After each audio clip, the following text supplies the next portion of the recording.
This was also a fun moment. Now, Mitt Romney was in that 47% video, bragging not just that he had China in his portfolio or Chinese holdings, but that he went over there to open up a company to use Chinese labor. And he didn't have the opportunity to come back at Obama with one of the zingers he had obviously been planning for weeks. And so he sort of came out of nowhere and brought up China again towards the end of the debate. And this is what happened. I've been waiting for you. Could you just going to make short a point? Any investments I have over the last 8 years have been managed by a blind trust. And I understand they do include investments outside the United States, including in Chinese companies. Mr. President, have you looked at your pension? Have you looked at your pension? I've got to say. Mr. President, have you looked at your pension? When you're looking at the President of the United States and you're trying to get him to answer and you say, Mr. President, I think he was going to call him Mr. Peasant. I mean, your peasant pension, your pension.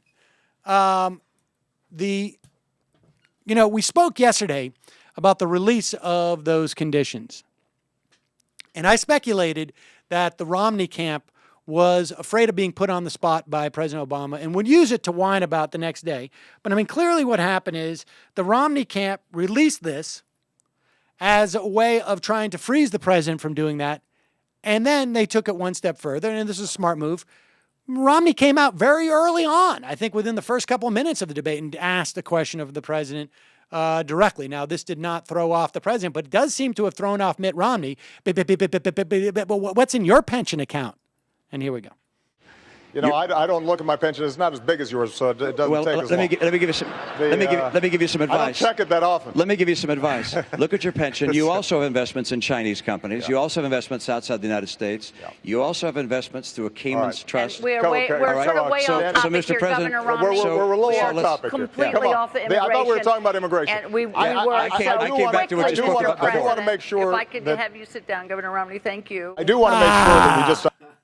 Now, I love the fact they're talking about immigration. He wants to go and get his pension line zinger off, and President Obama responded quite well. But I love the idea that Mitt Romney went, let me give you some advice about your pension. And then what would have been awesome if Romney then went in and said, what I did is I took undervalued stocks from Bain and put it into my tax-free pension, and I was able to grow it in a way that has absolutely blown the minds of all financial advisors who aren't aware of these little games that very wealthy people play. Oh my God, did I just say that out loud? That would have been the best piece of advice for Mitt Romney to give the president about his pension. There's audio out there of Mitt Romney saying that a blind trust is an age-old ruse. Yes, of course it is. I watched him say that, and it was one of the most comfortable, fluid Romney clips I've ever seen. He was just like, it's an age-old ruse. Here's how it works. Very confident and sharp. Here is Mitt Romney. You'll recall Mitt Romney said last night, "Oh, my pension is in a blind trust, and I don't know. I understand there's some investments in Chinese companies. You won't say they're in China. But here's some advice, President. You should check yours." Well, here's what Mitt Romney had to say from this CNN clip about blind trusts.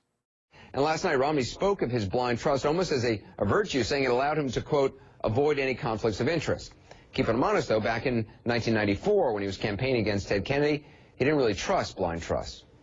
The blind trust is an age-old ruse, if you will, which is to say you can always tell the blind trust what it can and cannot do. You give a blind trust rules.